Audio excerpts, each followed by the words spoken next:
Why don't we go ahead and get started? We have a long day, a lot to do. Just wanted to talk about a couple of just minor points here before we get started. First, let me just say thank you to all of you. I spent a lot of time yesterday, and Ann and I went through all the different presentations, and a lot of good work, a lot of good thought, a lot of good ideas. If we can match the money to all the good ideas, we'll be in good shape. But we'll see as we go through the process. Couple of things about the schedule. I put some on the tables, and there's some extra schedules over here. You'll see in the third column over, there's a sequence number applied to each one of the things that you entered, the templates that you entered. Jamie and Mike, they will be going back and forth with them, but since this is sort of a summary, if there's a particular one that you want to focus on or you'd like them to bring up or an attachment, this is going to be up here, and you can just refer to the number and just say, could you pull up 221, and they can go right to it, okay? If you want coffee, all you have to do is say, I'm in the budget development presentation, and they'll give you coffee over in the wave, and we've got a little account running over there from the hospitality account. Somebody took my clicker.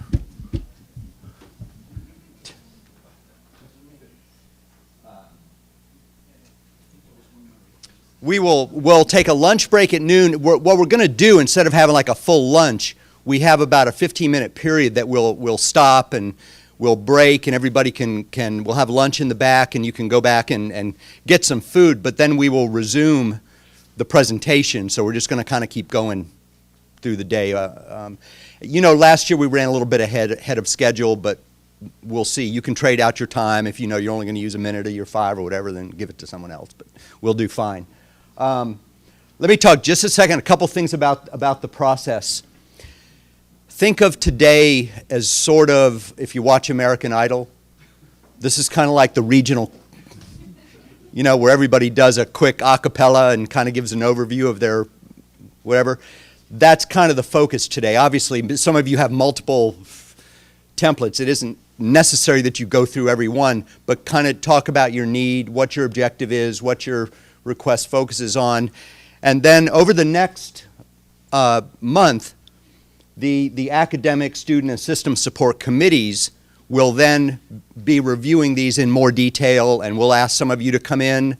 This is kind of like, where did they go, Las Vegas? Yeah. It's kind of, we're in Las Vegas there. And then if you make it all the way to the Strategic Issues Council, then you're Hollywood Live, I think, wherever they end up. Okay. So I think we're set to go. I think the schedule, if you don't know, the Strategic Issues Committee, that council meeting is set for the third week of March. So we've got about a month for all the committees to meet, to go through them and do whatever needs to be done. So with that said, any questions about anything before we get going? Okay, I believe Tanja and group is up first, and you'll set? Okay.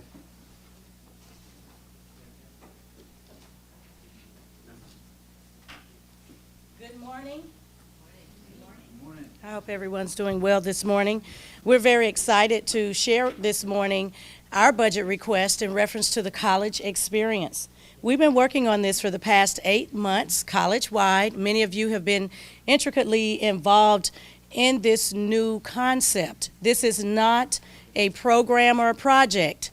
This is actually a value that we have at St. Petersburg College, because student success is our top priority. So we will continue to talk about the college experience, work on improving the college experience, and enhancing the services that we provide our students from the time they start until they graduate. So the provost team and others are here this morning to give you a brief overview of our goals for the 2012-13 year for the college experience. Thank you. Good morning, colleagues. What I'm going to do is to provide you with a brief overview of the action strategies as they relate to the Individualized Student Learning Plan that will drive our technology requirement over the next budget cycle. For several months, we have been working with Dr. Duncan Deopendarkar and the AIS team on a PeopleSoft system version that we are rebranding as My Learning Plan 2.0.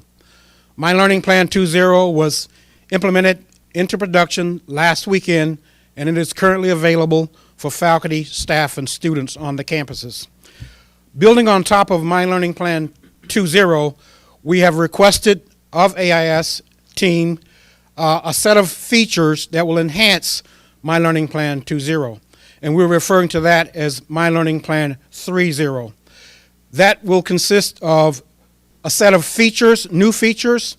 It will consist of some new messaging, and it will consist of several areas of new reporting metrics.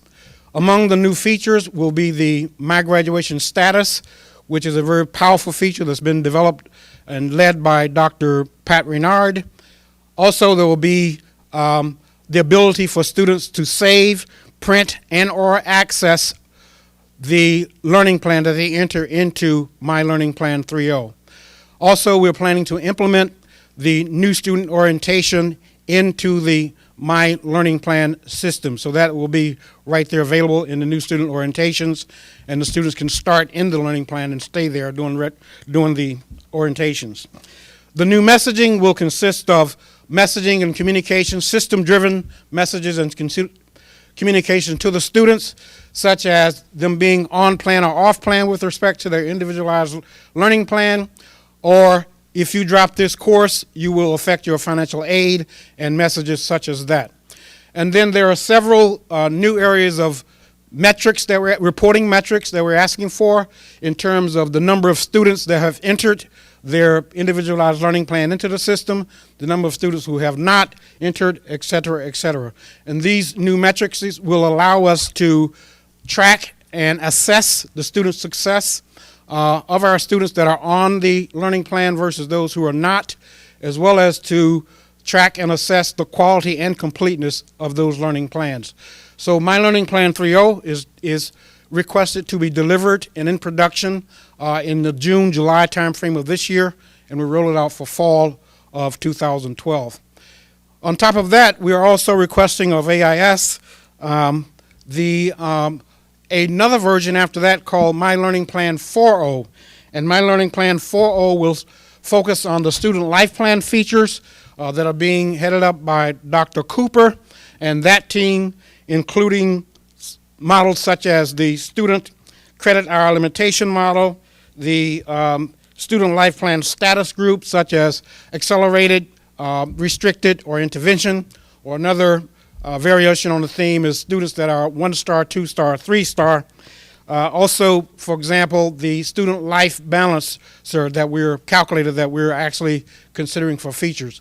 We have been involved very deeply with the Student Life Plan Committee, and we've asked them to help flesh out the features for My Learning Plan 4.0 by May of this year so that AIS can develop that beginning as early as possible and have it in production by November of this year for a pilot to begin in spring of 2013. The budget implications for My Learning Plan 3.0 are largely in this fiscal year, and so is not a part of the $600,000 that we're asking for this project, for the entire project. The budget implications for My Learning Plan 4.0, the estimate right now is approximately $250,000 that we're requesting for My Learning Plan 4.0. That ends my brief discussion of the Individualized Student Learning Plan. Let's give our attention now to Dr. Nicotura, who will talk about the early alert system.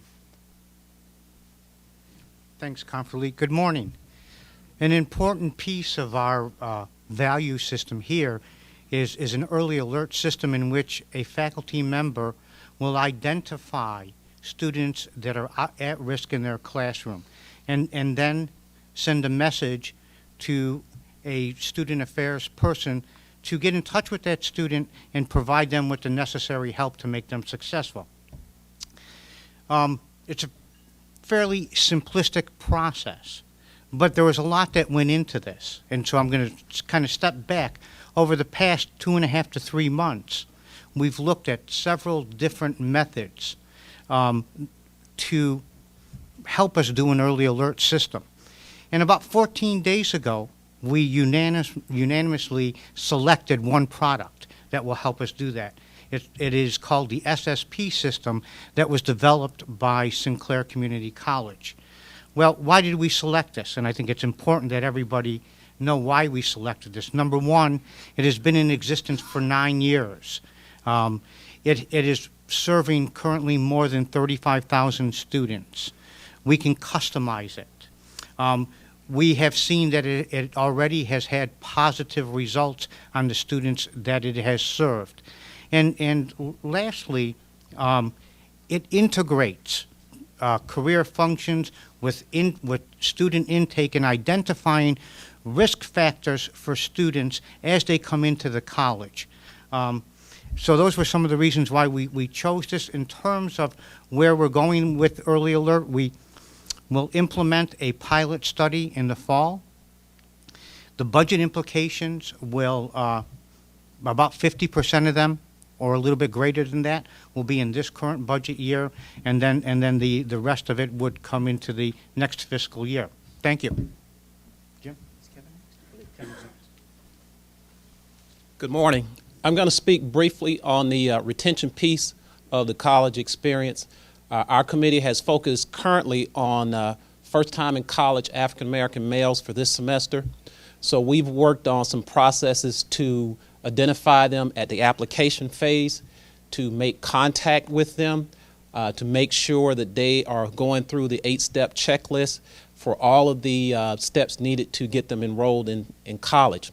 So having said that, a huge piece of that is going to be the early alert system that you heard Dr. Nicotera speak about. As we roll this out in the fall, we want to be able to identify folks that will be able to make contact with the students during the semester. Currently, we're using the e-progress report, which we sent out one. We've asked teachers to identify students based on risk factors that Dr. Nicotera spoke about, and then to alert us to those students. When that process happens, what we're doing is we're asking key people on the campuses to make contact with those students, make sure that they're using all the out-of-class support systems that we have in place. We envision this after the initial phase to expand college-wide, where we're identifying any student that's identified as at risk using those risk factors. So having said that, what we envision is a retention specialist on each campus, which will be able to work with the early alert system, who'll be able to interface with our faculty members, who'll be able to interface with advisors, and then be able to provide services and support to those students as the faculty have identified them.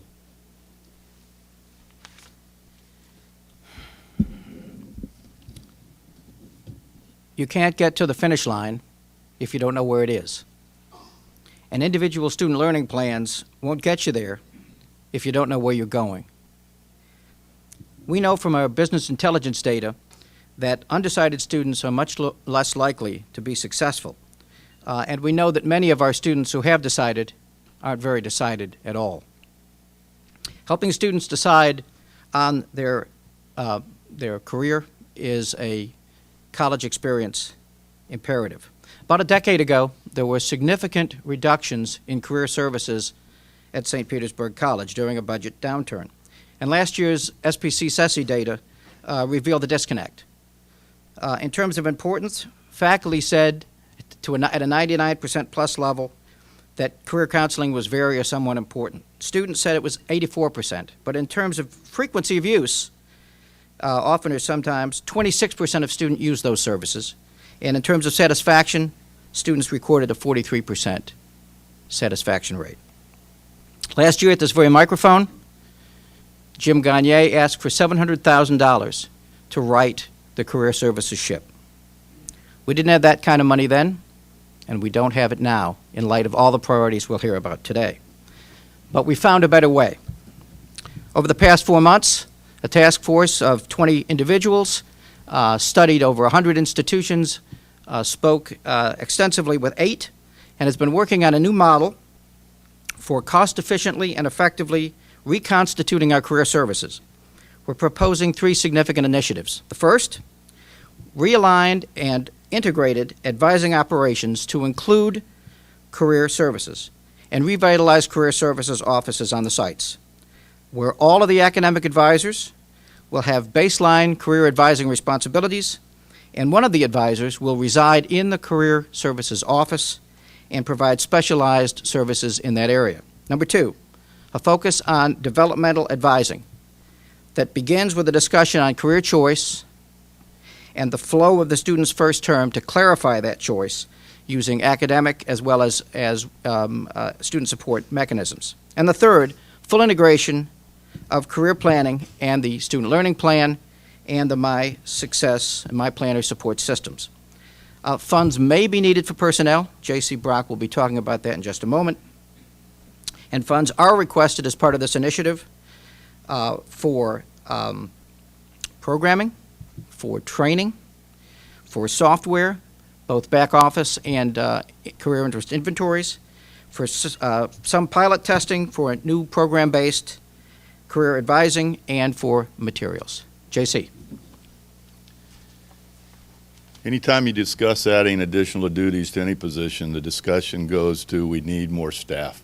We have resisted engaging in that conversation until we have an opportunity to inventory our capabilities within the college, and are in the midst of that process now of identifying all of those staff members that have a responsibility in advising, counseling, career services. Once we obtain a workable list that is comfortable to all of the parties involved, we're going to conduct a survey and identify what skill sets are available to us and how those might be applied to the new integrated model.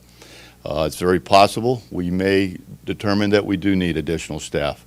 However, the preliminary review indicates we have very skillful, very competent staff in place now, and it may just be a matter of realignment or some modification of existing services. That has not been determined yet, and the committees, along with the leadership of the college, are continuing to review that, and it'll be very dependent upon the information we receive from our survey, along with the Fox information that Human Resources has been engaged in.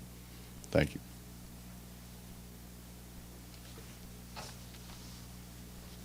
Well, I think you can see that this is a major initiative, and it represents a big change for the college.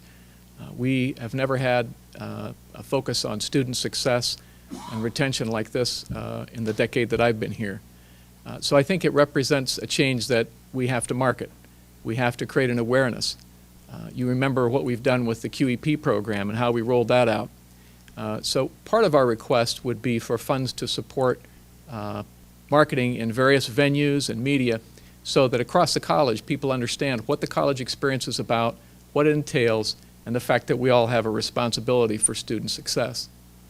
Finally, as J.C. mentioned, we'll also have to do some retraining. We don't know the extent of that yet, but as Jim mentioned and J.C. mentioned, we are fully aware that we can't go out and hire dozens of new staff people to undertake this kind of work. So what we're going to have to do is look at current staff and look at how their job might evolve or change. And anytime you do anything like that, of course, there's a significant need for training. So one more part of this request is for funding to help us do the retraining of staff and the additional training that will be needed. Thank you. Good morning. A first-time in college student who looks towards St. Petersburg College, that might begin with driving by a billboard. It might begin with talking to an insistent mother who wants to make sure they come to school. It can start just about any way, but we know that when it starts, we have a responsibility to ensure good, smooth communication with that student, intake processes for that student, and so we're concentrating on processes and procedures. We have 2 tracks going at the same time. There's a number of things. We don't need focus groups to tell us how to fix or what to fix. We're fixing those now. We're looking at communications such as letters coming out from financial aid or other communications that are routine, and they're already being improved by a wonderful team to make sure that they're as friendly and as reader-friendly as possible. Our efforts range from that to completely changing the appeal processes for students. The other track is a committee that is convening a collaborative lab group of 70 faculty, staff, and students from around the college on March 23rd. We are going to accomplish a lot of focus group work in one day, that day, looking specifically at what we're calling phase one. And that is all of the communications a student has with us and we have with them from first point of inquiry until the first time they occupy a class seat. And we're looking forward to that. We don't know all that's going to come out of that, but we'll be ready to jump on it when we find out what it is. And now Mr. Clinton is going to go through the next several items in this segment for the funds that we need for our new student orientation. Good morning. For new student orientation, what we're requesting from each campus, I'll go campus by campus. St. Pete Gibbs, $14,889. Tarpon Springs, $19,600. Downtown campus, $12,610. Clearwater, $6,135. And Seminole campus, $6,500. For a grand total of $59,734. We've surveyed the students, and at first glance, the survey says that students like the new student orientation. We've had a 90% success rate from students, and we know it's important. We will continue to survey the students. We will continue to work with the students. We will continue as associate provost to make sure that the process works and make sure that it gets better. Thank you.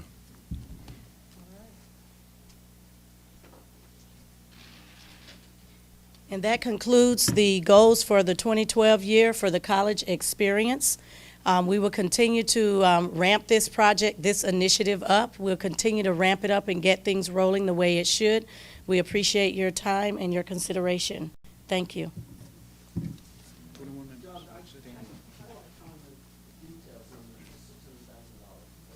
It's all on their, they provided it all on their templates. And okay, gosh.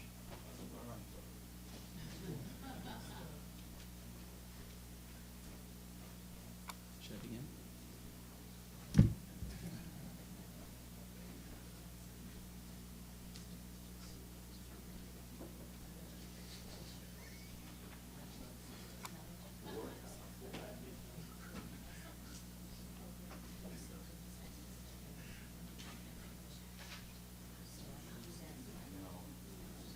Joe, you're up. Yes, sir. Good morning. I had many kind remarks when many of you saw the 34 requests. I don't know if they were remarks so much as criticisms or, my gosh, I wish I was part of that group or something. But this is a perfect place to come in behind the provost with the college experience. And I'm just going to try to give an overview. We've got about 6 or 7 slides that I want to highlight. This encapsulates the input of the Learning Resources team leaders and their colleagues. It took place during an afternoon-long session at Seminole in which they presented or made presentations for their campuses. We had 2 collaborative labs in the last 8 months.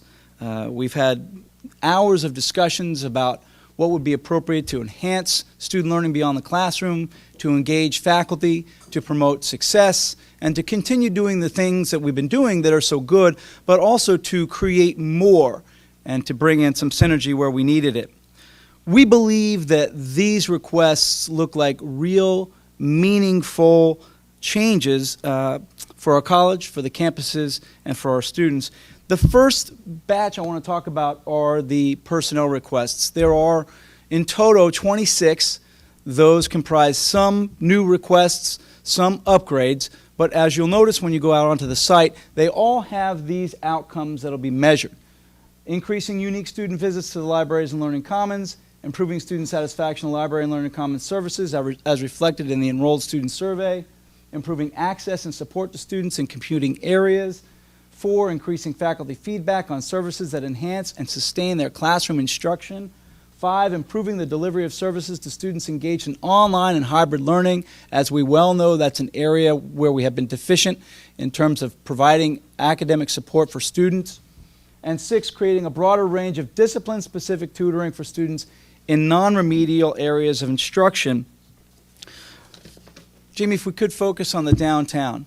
Meaningful, out-of-class support for students at downtown looks a little bit like one math tutor with 21 students for the first 3 or 4 hours of the day. The writing tutor, Jan Moss, will have 8 students, and they need computing help and writing help for that same time as well. Downtown also, in terms of the computing, looks like one computer for 82 students. So that we know many of the courses taught at downtown are developmental math courses, and so 1 in 6 students taking a developmental math course is likely to be a downtown, midtown student. We are requesting, therefore, that we get another full-time math instructional assistant and a writing instructional assistant. I won't run down through all those, but I just want to make sure that this becomes a snapshot. The other slide, or the next slide, Jamie, involves the learning resources specialist at downtown, if that's on here, and it should be. Currently, Heather Disler, who's our learning resources specialist, is only part-time, but she is the manager for computing, for learning support. She helps with downtown, or midtown, excuse me, and she works with the provost to provide services that we need. In the first month of the semester, this semester, she did 25 classroom visits to provide library instruction for our students. That's an outstanding number, but she's part-time, and I'm asking for an upgrade to full-time. Likewise at Midtown, I'm also requesting, or we are also requesting, that we get a learning resources specialist similar to her position, as well as 2 tutors there, 1 for writing and 1 for math. Next slide, if we could. And I think we're getting a little bit ahead. Student support, Midtown, and then Jamie, please go to the next. The next area that I want to talk about is technology. We recognize that we need technology in order to do some of the things that we'd like to do. We've been playing around with this Mediascape piece. I don't know if you've seen it at the Clearwater Library. It's in the writing studio. Susan Ryder's team has suggested it. It's about this high. It's a tabletop. 5 or 6 students can sit at it with monitors. They can plug their iPads or their laptops in, and they can work collaboratively, or if they want to, they can work singly on assignments. We would like one also for the Clearwater Library in the open area of the library. Okay? We're also looking for web conferencing and a class out of iPads, and for downtown, we'd like to get a mobile set of iPad 2s so that professors can have their materials loaded onto the iPads and brought into the classes that they'll need. I hope I'm at the right slide. There we go. Good. Okay. Next slide, please. We've had tremendous changes in the facilities. The writing studio at Clearwater is up and running. It's a beautiful space. We're getting more students there than we'd gotten when we were in the LSC.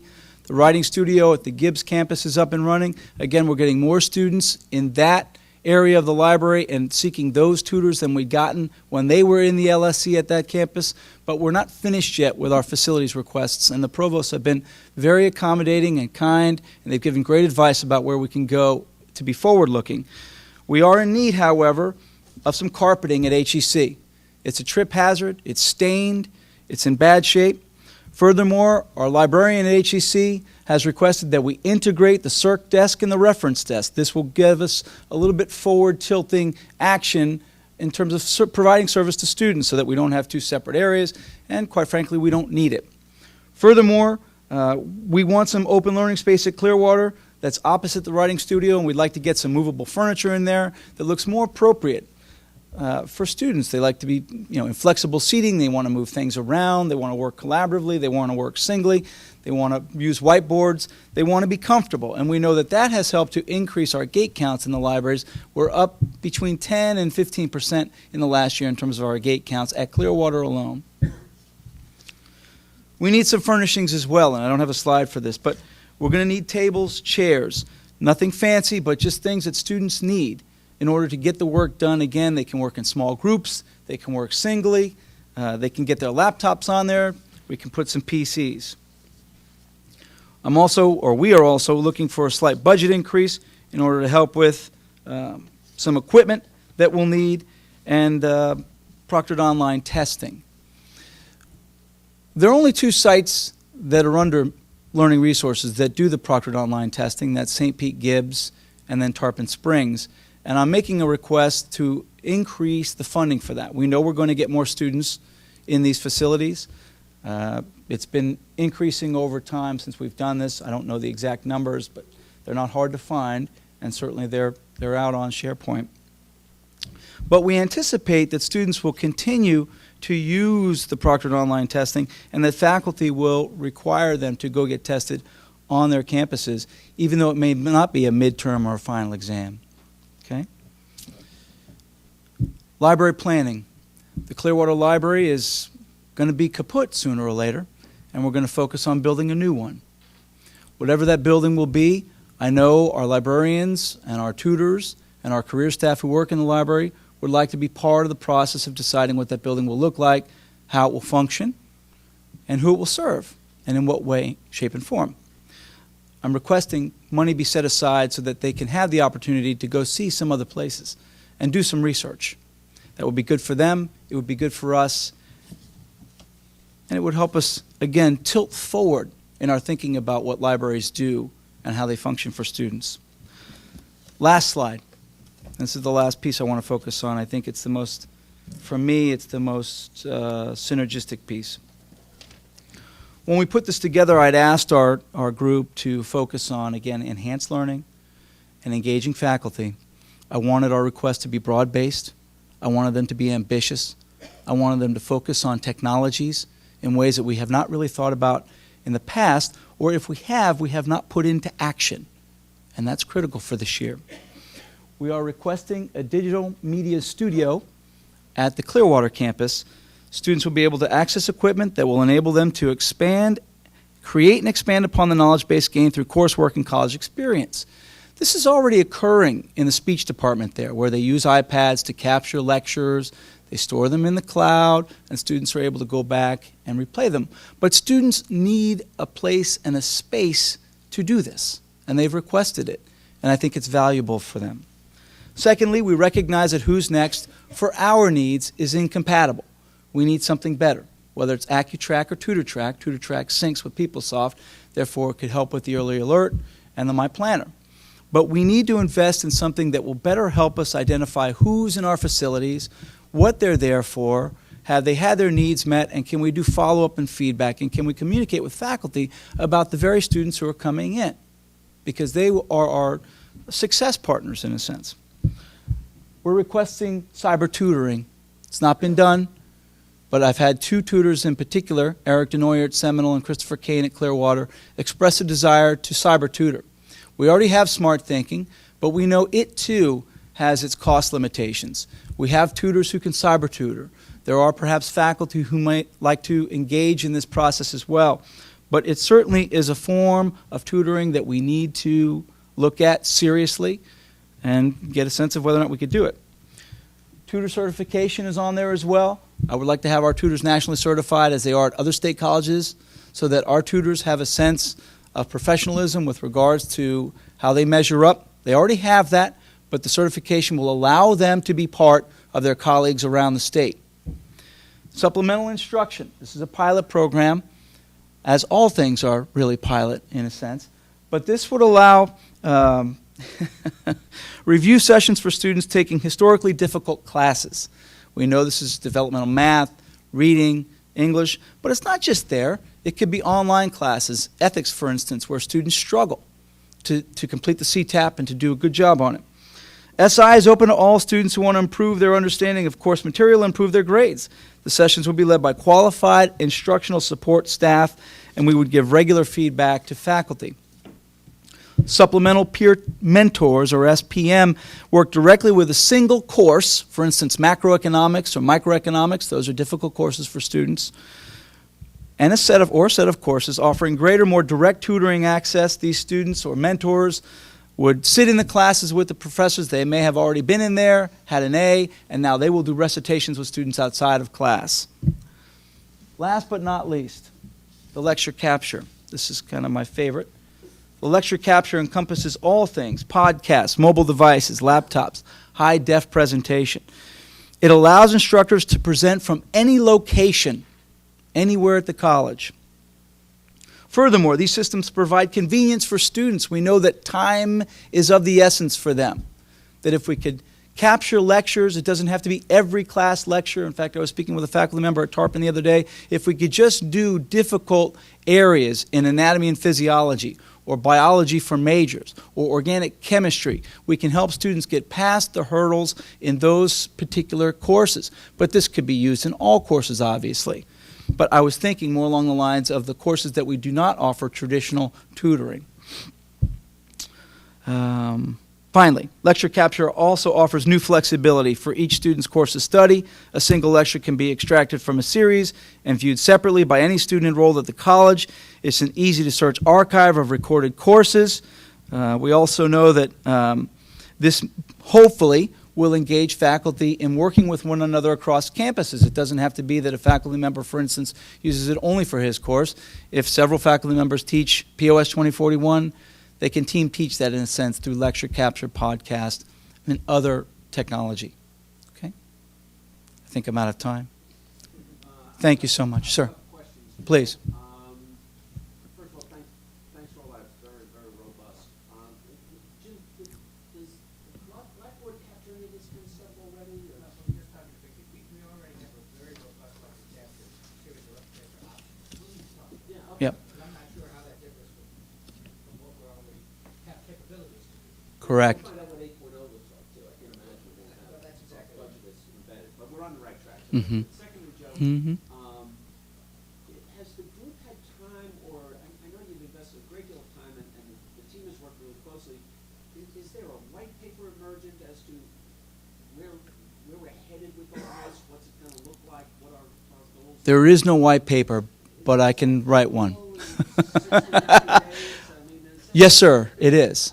I'm anxious to build on this, but I need to kind of see the whole thing. And then the last piece, of course, is, as part of that white paper, is the facilities itself. And I know that the team has been working very hard to significantly prune the collection and produces real estate. I guess I'm just asking, before we start fixing this piece of Yeah. carpet, Do we have a place? we have all of this additional activity. Do we have a vision as to what we're trying to do? Here's the guidance I would give you in Clearwater. If it's going to be a good idea in the new building, it's a good idea in the old building. Correct. Okay, so Yeah. it's a good time to try things out and all of that. And then in the other locations, I mean, if you take 30,000 volumes out, you're going to create a bunch of space, I think. We have a lot of space. And for those of you who do not know, we are removing 30,000 volumes at Clearwater and 30,000 volumes at St. Pete Gibbs. Take the whole sentence. These 30,000 volumes have not Been circulated. checked out for quite some time, and they that is the whole sentence. Pretty close to it. I think, Dr. Law, that you're absolutely correct. Chris Kane had said that he could do the lecture capture in the LSC building. He's a tutor there.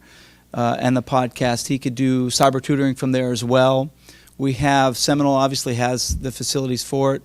I don't see that is a conflict with the space. You know, when you create space in these libraries, students just go right to it. It doesn't matter what's there, as we all well know. So whether it's furniture or, as I'd seen at UCF in the Knowledge Commons, they have essentially these little phone booths with two one-on-one tutoring, and it just slides around. You can slide the phone booth kind of wherever you want. And that gives privacy. We could do these kinds of cyber tutoring exchanges. Okay? White paper will be forthcoming. So Yep. we can share a common market. Yep. Your goals require us to reach out and enlist a lot of engagement with everybody. So, so I think the sooner we get that out there and work with that. And of course, there's a lot of questions emerged from the change in those positions. So I think we open Yep. better answers as to what's this, where we headed, what's it really going to look like. Okay. Very good. Thank you.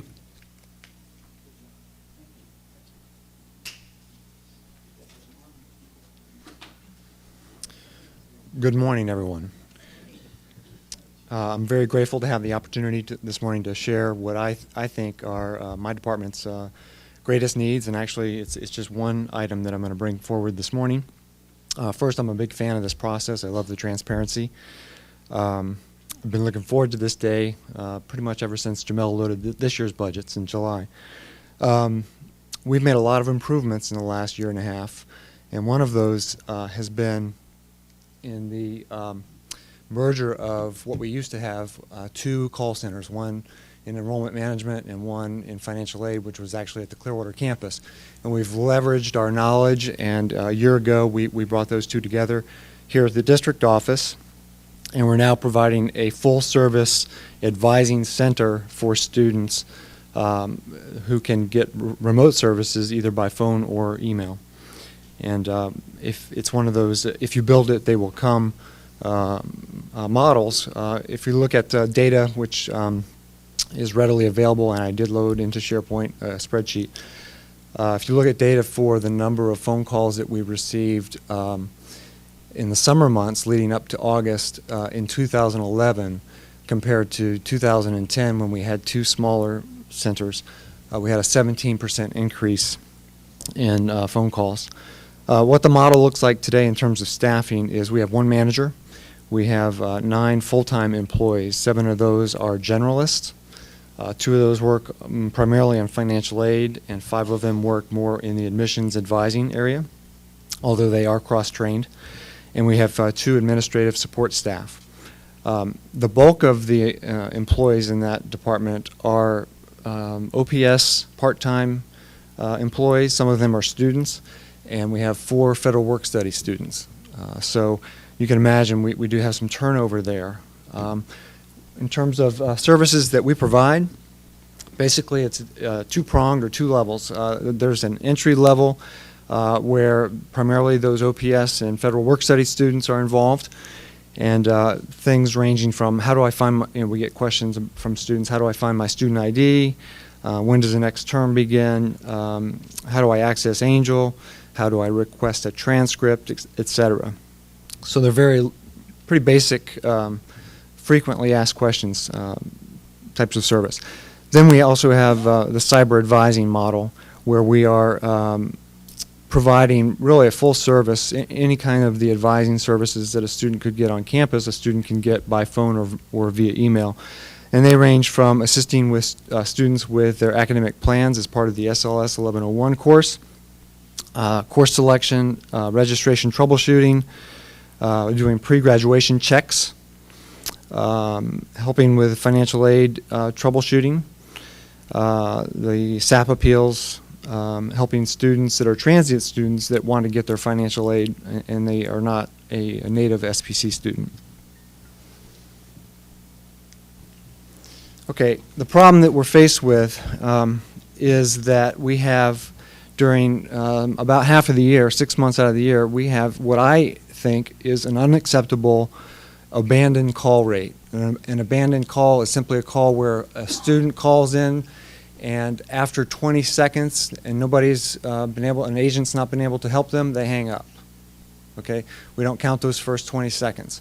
It would be akin to a student walking into a campus, walking in the front door, looking at the triage line and turning around and walking away, basically. They're not being served. You see the ranges there. We have 6 months out of the year, we have a range of 10 to 35% abandoned call rates. To me, that's not acceptable. A typical non-peak month, it would range 2 to 3%. 96% occupancy rate. We have a very robust phone system that captures all kinds of metrics about the calls coming in. 96% occupancy rate means that when an agent is at their desk and they are ready to field calls, 96% of the time they're on the phone with a student. There is some time where they're recording notes and who's next, et cetera, where they're not actually talking to the student. So the problem is that we really don't have enough staff in the call center to support during peak months and address the students the way I think that we want them to experience when we look at the whole college experience. Here's a snapshot. If you look at the 2 weeks prior to the term beginning for fall and the first week of classes, the call center received 55,000 phone calls. We answered 38,000 of them. Basically, we abandoned 17,000 calls. These could be duplicated. These are not obviously not necessarily unduplicated students. And I should point out that these are calls that are coming in from students and the community. You know, the phone call that's promoted in the community on our buses and our billboards and flyers, et cetera, web, all comes to the Enrollment Management Call Center. So it's not necessarily a student, but it could be an interested student. 31% abandoned call rate, to me, is not the level of service that we want to provide. So our request is, and it looks large, it's $136,000 for additional OPS to support those peak months. That's over our original budget. This is $76,000 over our amended budget for this year, and I did share that number with the provost, and I do think I got their support for this. I'm also asking for $7,000 for just current expense, supplies, et cetera, as this department has come together. There really is no budget for those types of things. Having the additional OPS during peak will significantly reduce these calls, these abandoned calls. Thank you.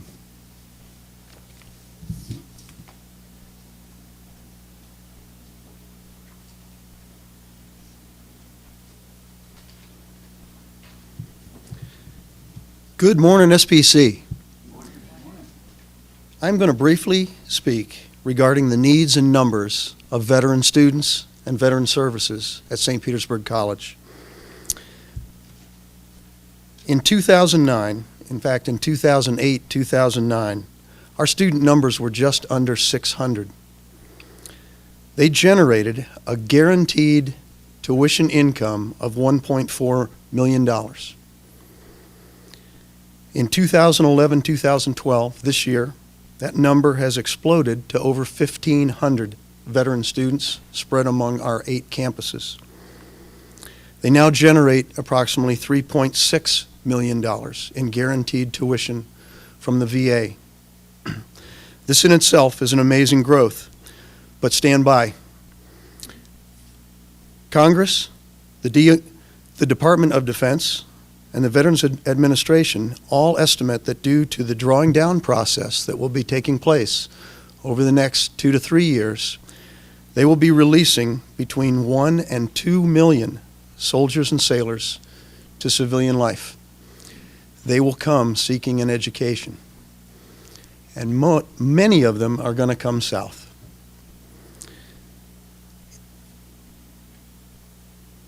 We estimate currently that by 2014, 2015, in the next 2 years, that our student veteran population will grow to over 3,000. And Dr. Law, I'm using the Mr. Scott on Star Trek estimates there. I think this will be a lot larger. So we're going to under-promise and over-deliver.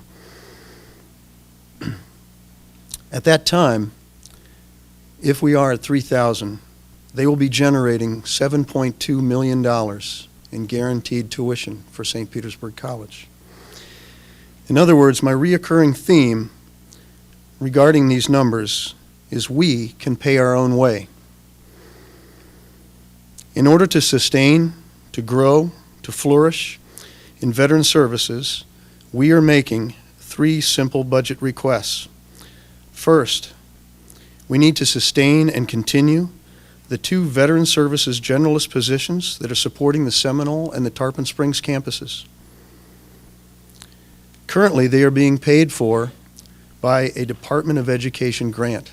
It will expire in September of 2013.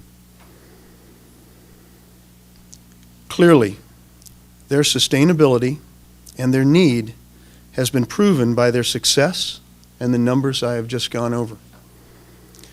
Secondly, we need a single administrative specialist to support this exploding veteran population. And clearly, the addition of that support specialist has been shown by our numbers and our growth. Finally, our expense budget has not changed since 2009. Currently, it's $15,000. We're asking for $30,000.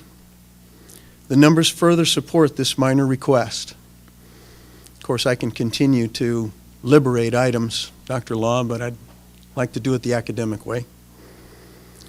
These three simple requests will make all the difference in the lives of our veterans students. And finally, again, I want to point out our numbers support the ability to pay our own way. Thank you.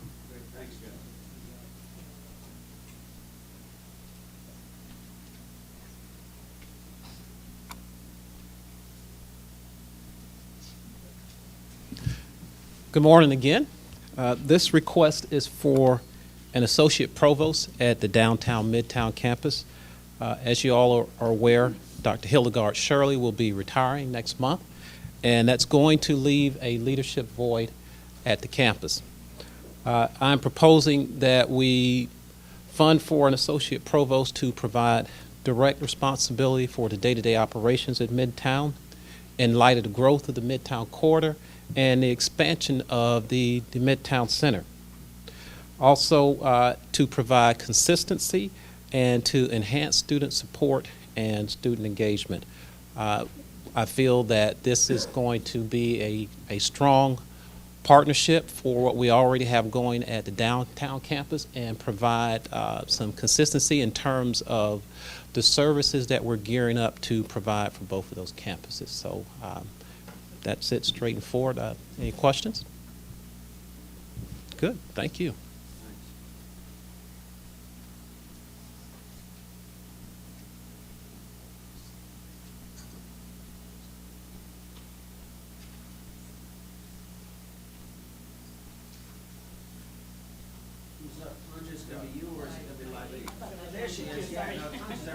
That's okay.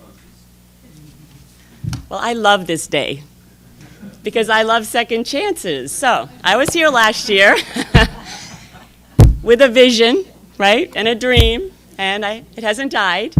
But CETL was not served its sliver of the pie we were hoping for. So, you know, I did something I don't like to do or do very often, but I went to my husband for advice.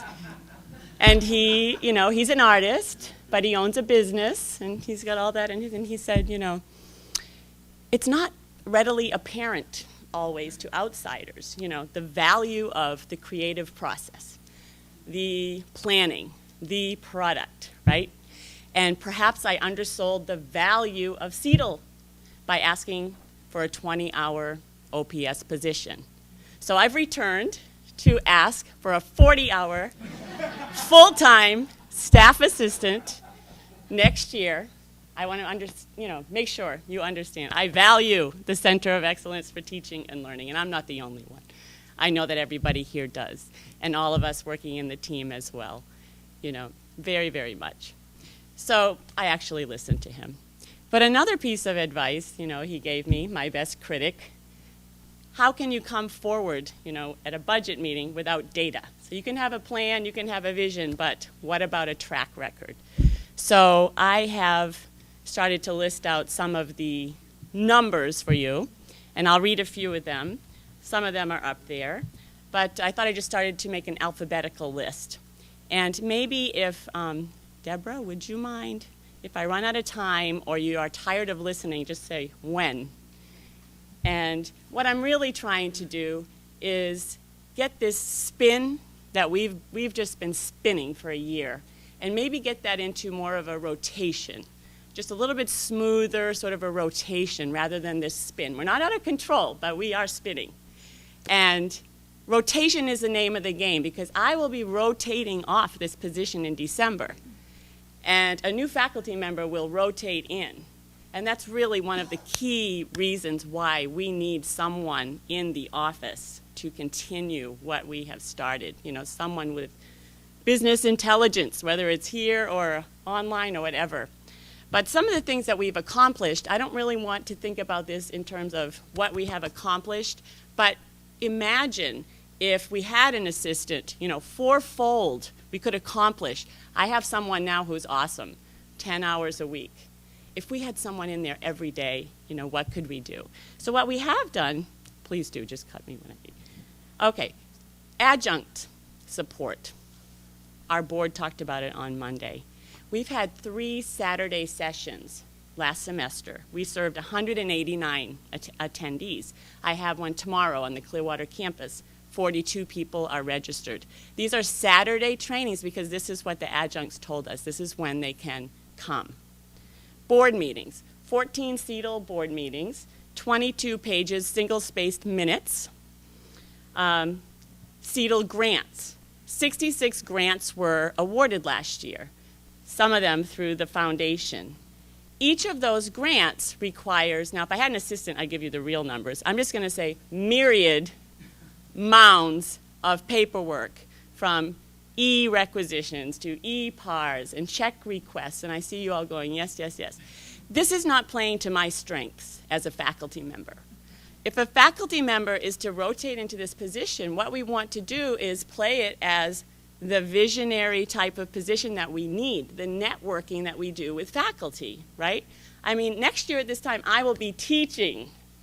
I don't see my dean here, but I think I have my old job, all right? And that is what faculty do.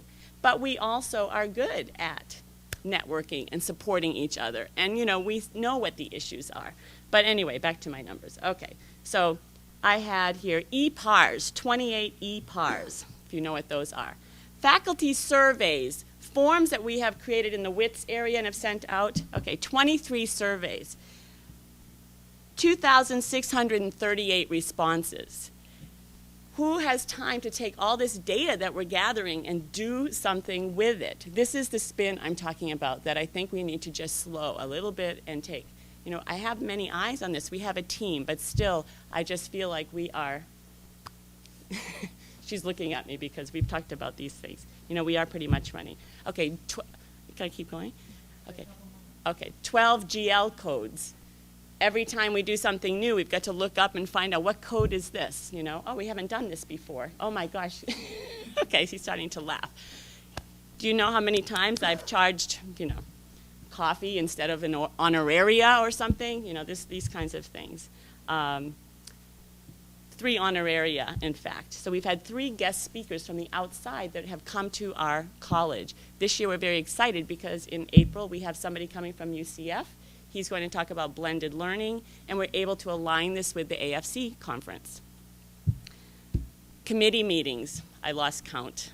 Okay, again, the sort of institutional and cultural intelligence that I am gaining through all of these meetings, I need time to be able to document what's going on with QEP that CETL can help. We are sitting here as this hub, and there are all these things, right? So QEP meetings, what is it? Where's Jesse? What is the name of your office? All of those hats that Jesse wears, right? You know, institutional effectiveness. The faculty meetings on all of the different campuses, within the disciplines, across the disciplines, you know, all of these various things. I really, more and more, I'm thinking about next year, how are we going to document all this and get this information to the next person and keep this flowing? These are the kinds of things that I'm worried about. As well as tomorrow morning, I think I forgot to order the tablecloths for the coffee. All right, so that's what I'm saying. The detail from that level all the way up to the meaty things like mentoring. We have got to get a better mentoring process in for adjuncts. You know,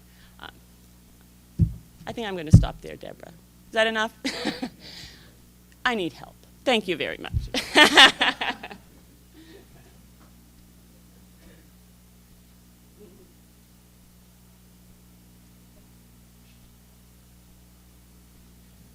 Good morning.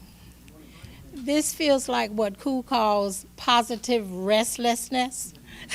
There are things that are happening that are very wonderful. The first of my requests I'd like to speak to is the Seminole Student Support Center Campus Achievement Program. Last year we came before you to request funds for a student support services program on the Seminole campus, and we were denied. This year we come before you with data to let you know that the student government, along with the e-board and Dr. Oliver, provided funds for an OPS position to work with those students who would be eligible for the student support services program on the Seminole campus. We had determined a few years prior that there was a need for services. About 44% of the students who were degree seeking on the Seminole campus would qualify for student support services. Last year, through the support of the campus, we had set goals for the program. 70% persistence rate. We actually had, from the fall to this spring, 94% of those students in the program actually came back for spring. We had a goal of 70% to maintain good academic standing. We had 91% of those students to maintain good academic standing. And we know that a couple of the students got caught up in MAP, and we're working with them. The program was intended to serve 25 students in case management, actually served 33 students case managing, and had over 400 students coming into the Center for Services. It is a program that has woven together campus services through Male Outreach Initiative, MAX, Males Achieving Excellence, Women on the Way, student activities, and all of these programs coming together, career services, to be able to provide out-of-class support for students so that they can be successful in school. So we are requesting for a full-time position that's budgeted for the upcoming year. We will have new students coming into the campus through our Summer of Success program at Seminole, and there will still may be a need for the program and its increase. So we're requesting that. Our Summer of Success program has been budgeted for this upcoming summer. We are looking toward 2012 for Summer of Success on the 4 campuses. This is the 3rd year that it has been funded for our 4 campuses. We actually have had the program here at the college for over 20 years. And it has proven successful that those students participating during the 6-week summer program are actually really successful at completing college in a timely manner. The other request that we have is outreach. Cecil B. King Summer Enrichment Program at Midtown. We have been serving students there for the past 3 years. We have found that pre and post testing indicates a positive movement in students' math and reading academically. We are engaging parents as a part of the orientation, as a part of knowing what is necessary for their child to be successful in high school, but also what it requires for them to be able to enter college. And developing that kind of relationship in the community puts us in a very positive light for being a conduit for their students to be able to enter college and receive the services that they need.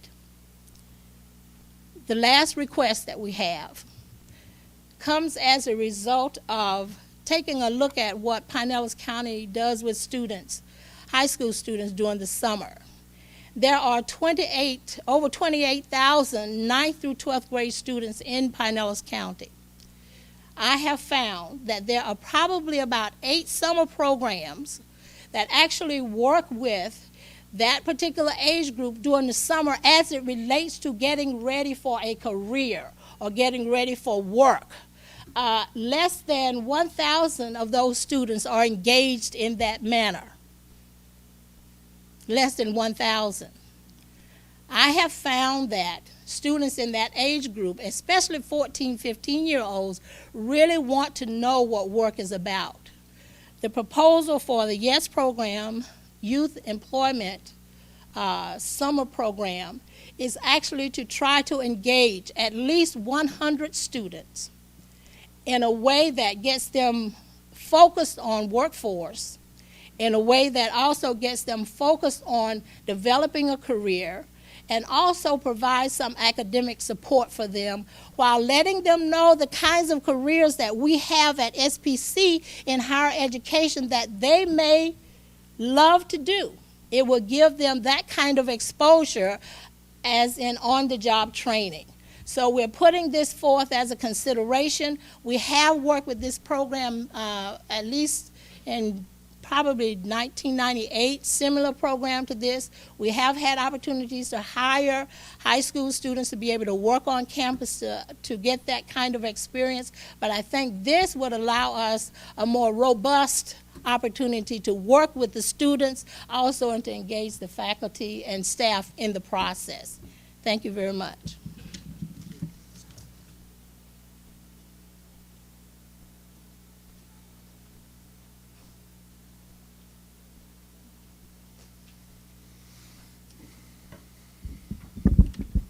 Good morning, everyone.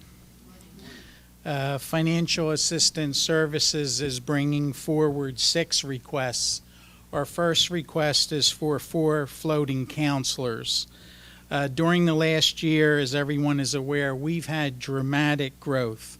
I stood before you a year ago and talked about our growth being 46% in applicants and awarded, and you can see in the last 3 years we've had 68% and now 66% growth. As of February 22nd, we've already processed almost 39,000 financial aid applications. Our staff is highly trained. We're highly automated. We're a paperless office, and staff continue to go to ongoing professional development. Our staff during the past years has worked evenings, weekends, many working during the fall and the upcoming spring break. We've moved our back office staff to the front lines. We've trained administrative assistants to do financial aid counselor duties and are outsourcing with 2 different companies. We've run out of moves. We've run out of magic. And I'm not an alarmist, but I would say if we do not add staff for the upcoming year, there will be lines, there could be delays, and we could create audit liabilities. Adding these staff will provide a solid foundation for the next 3 to 5 years, and any additional staff we add translates to increased enrollment and retention. What will our counselors do? We will work very closely with the provost, and the term floating means we'd be moving people around. We'd provide counseling services to downtown, Midtown, HEC, Allstate, and additional services at St. Pete, Gibbs, and Clearwater. They would assist with SAP appeal processing and verification, which we anticipate to go up in the upcoming year. We will be adding clock hour financial aid at Allstate and be positioned for non-credit job training programs. We'll be able to use these counselors for outbound calling and retention strategies to specific groups, and they'll also be able to assist with overflow calls from the call center. And lastly, they'll support more intensive cross-training of all our financial aid staff because we can move these counselors to the front line and pull people back. The work we do is highly technical, and it is best done by our financial aid team. Many of you remember 3 years ago when we would have numerous complaints from students when we had several people working with financial aid, and we want to try to avoid that. We're trying to reduce high risk with these additional counselors. At downtown Midtown right now, we're blessed with a former director of financial aid, and that particular person is servicing 1879 awarded students. And out on SharePoint, you see a complete report that we pulled from Business Intelligence of these numbers. We currently do not have any counseling services at HEC. We currently are struggling with providing eCampus services because of some of the issues in the call center, and we're in complete support of adding staff to the call center because that will free up our cyber generalists for more eCampus work. And you can see some of the numbers for Clearwater and St. Pete Gibbs. These numbers that you'll see out on the report are for awarded students, and if we were able to get from Business Intelligence statistics on our applicants, the numbers that you see in front of you would be up 38%. Our second request is for a financial aid management system to do the clock hour and the job training financial aid and doing our investigation with PeopleSoft. They do not support non-credit financial aid, so we would have to go out and purchase a piece of software and interface that with PeopleSoft, and that particular product is called PowerFades, and it's produced by the College Board. We'd immediately be able to, once that is up and operational and we get approval, start to award aid at our police academy and be positioned for other new programs as they're brought forward. Our other 4 requests, an increase in overtime, and that increase is just reflecting what we're seeing occurring this year, taking care of 2 existing software licenses, maintenance, and we're in our 2nd year of an ASA contract on default management. So that's what that particular request is. And our last 2 requests are capital requests, 1 for 2 Ricoh copiers and 1 for 5 scanners, bringing scanners to all our sites. On behalf of my entire team, thank you for considering these important requests.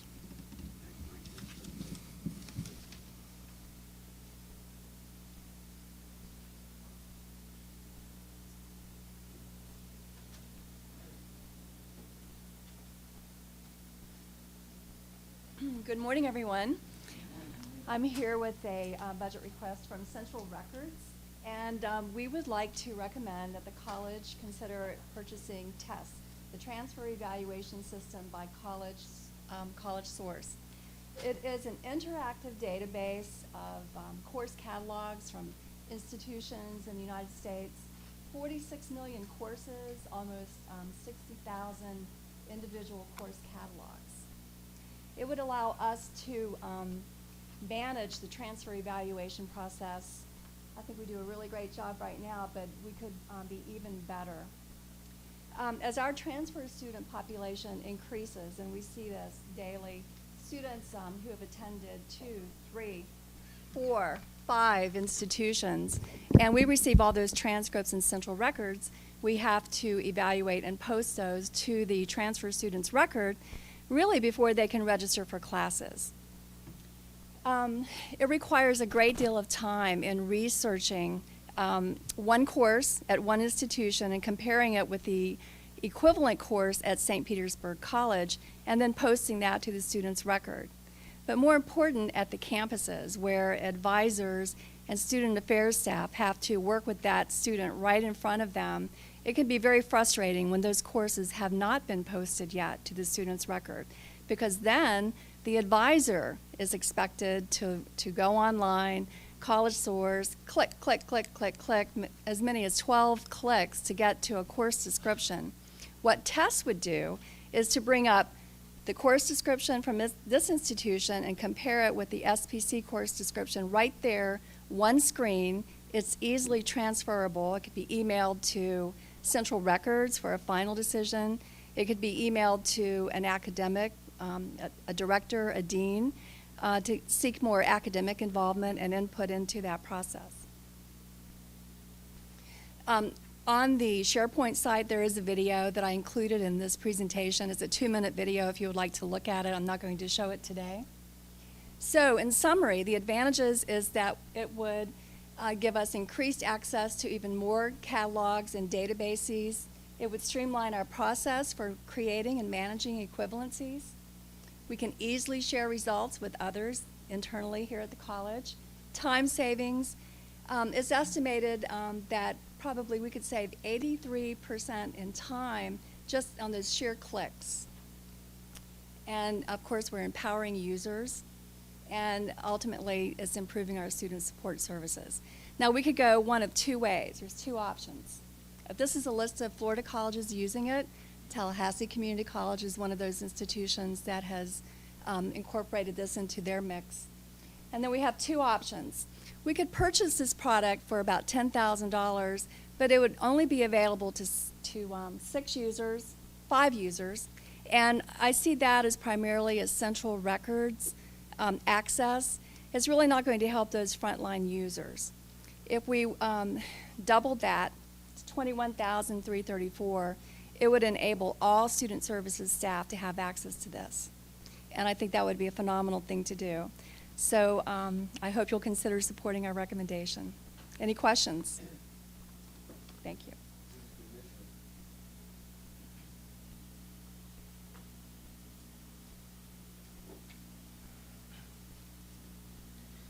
Hello again, everyone. Like Dr. Renard, I'd like to applaud this budget process, and all of us on campus would like to thank those last year who made those decisions to provide us with technology refresh dollars, with PICO discretionary dollars, and with a pool of funds for small technology purchases. The availability of those funds and the flexibility given to the campuses to use them made a tremendous amount of difference on campus. With the understanding that those pots of money will be available again this year, perhaps not certainly in the same amounts, Seminole did not submit requests for small technology items for PICO facilities projects or for technology refresh purchases. Our list contained only 2 items. The first is an item similar to what Joe Leopold mentioned. That's additional OPS funding for proctors for online testing. What Joe didn't mention, but I will since I have a bit more time, is that those requests are for additional students taking proctor tests. We received a request, he's here in the audience, from Dean Vaughn, who expects to dramatically increase the number of science students who take proctor tests, and the increase requested by Seminole, $6,500, and by the Commons at other sites, is to support that additional proctor testing. We only proctor test about 25% of the students taking online courses, and this would allow us to move and support the dean in his request. The second request, and it's line number 400, I think it's behind you, is for specialized equipment for the campus digitorium. This is a high-end presentation auditorium. I suspect all of you know it. It's used by many campus groups across the college and around the community. And the pieces of equipment that we need, you can read. I can read them, but I might even mispronounce them. We're looking at a digital soundboard, video switcher with a TriCaster, which does sound like something on a Star Trek, and new moving lights connected to a new light board. All of these are detailed on the SharePoint site with specific details on the nature of the equipment, and of course these are items that are not included in the technology refresh. I still have about 10 of my 15 minutes, and I'm not going to take all of those. But I would like to second the request made by Linda Hogans earlier today. There's never enough money to go around. We all know that. And I'm often asked to go to staff and say, what would you do with the first dollar that you have? This Student Support Center initiative that Linda Hogans discussed would get my first dollar. It goes to the heart of the college experience. This position serves not only to provide SSS, student support service type services for a select group of students on the campus, but it will be the point person for channeling early alerts, and it will oversee, as Ms. Hogans mentioned, faculty-led Men Achieving Excellence and Women on the Way programs, which we created on campus as clubs because the students came to us with the need. Serving in this capacity, this position will also serve as the retention specialist that was mentioned by Kevin in his initial comments about the college experience. Thank you very much. Jim, stay there for a second. Yes. Would you take I need a little more information on the proctor testing. What has been our approach? How do faculty engage? I just don't have any background on this. Take a couple minutes. We and Vicki is here, and of course it comes out of the eCampus shop. If I say anything, Vicki, please correct me. We have regularly scheduled proctored testing for any faculty member or dean who requests proctor testing. They are held on our campuses. It used to be just at Seminole, and the program grew too large, so now we have it at all 4 of the sites, and now we're moving to downtown Midtown. The students come in on a Friday, Saturday, or Sunday and take 2-3 hours to take a proctored exam. And the funding actually supports OPS personnel who are, in our case, in the Commons. And this, we would need to expand into 2 additional classrooms. That's the additional cost to take their exams. And about 25% of the faculty take advantage of that opportunity to send the students in at midterms and in finals to take a proctored exam.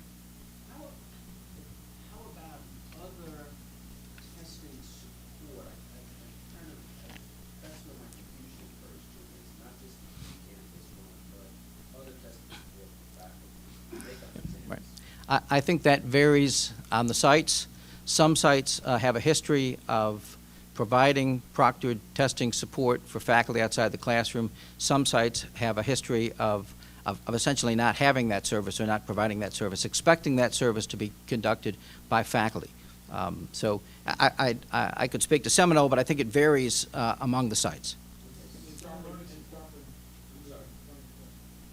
Learning support. So if I was a faculty member and I wanted to have, let's go through a couple conditions. I want to have a student make up an exam. In some secure form, they have hours. Is that, are those different? I mean, They specify when it's to be completed. yeah, but the place that does it is open a lot, or It's not. our learning support conference. Learning support times. 69 hours. And then stand us done for music testing. That's where I'm trying to figure So out. at Gibbs, it's done in the learning support, and at Hartman, it's done in the library or the learning commons center. And then are we geared up so that if a faculty member said, I don't want to give tests during class hours, I want to have testing during a window of opportunity, are we geared up to do that?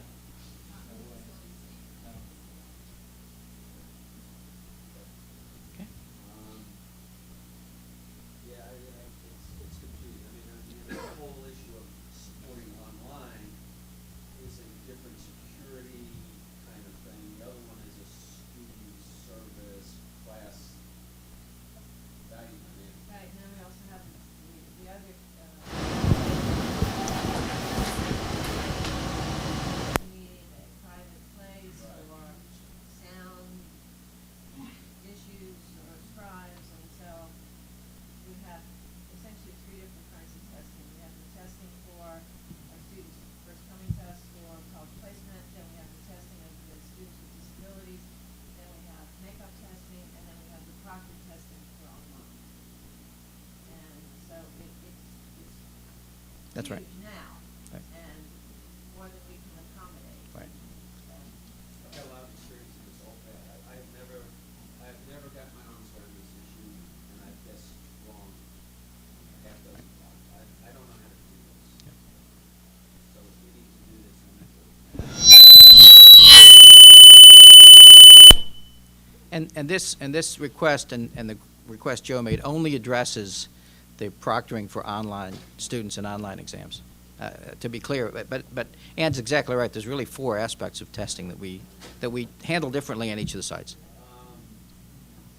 we probably ought to look to see what the security, I mean, I don't think faculty are going to get excited about this unless they have ease of use, full security, logic that it works, good feedback, access to students. It's a hard issue, but it's not that done wrong. Right, and there is some concern that because of the requirements for the testing centers to make sure that we can do entrance testing and then accommodating disability testing, we have really tried to encourage faculty with makeup to do that themselves, because we just don't have the ability to accommodate That's every faculty member's desire to have testing not done in their classroom. right. That's exactly. No, I get it. Yeah, so probably what we want to do is have a task force, look at the whole testing piece. I know Dr. Williams had suggested that, and the various types, and then how can we come forward with a plan? Yeah, it sounds like there's some Because need we're- there, but we're going to just be patching We're, and filling, and we don't exactly, really have. that's what we. Jim, thanks very much. Thank you. Have you been to the Turnbull Center in Tallahassee, their continuing ed center? Have not been. With great reluctance, I tell you, go see it, okay? They have technology to kill children. They Yeah. have the screens with,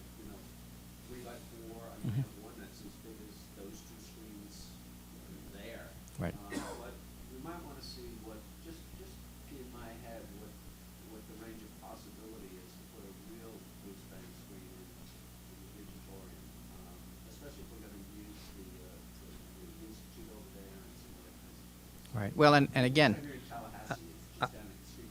yeah, I will do that. These requests, we have a digitorium, but it's not all digital, and a number of those items were purchased a dozen years ago. So we'll move the ball forward, and I'll take you up. I'll be on the next. I'll be in the car on the way out. It's worth seeing, but I know I'm creating a monster here. Okay. All right. Go for it. Note taken. Thank you, sir. We need a 5-minute break. Okay.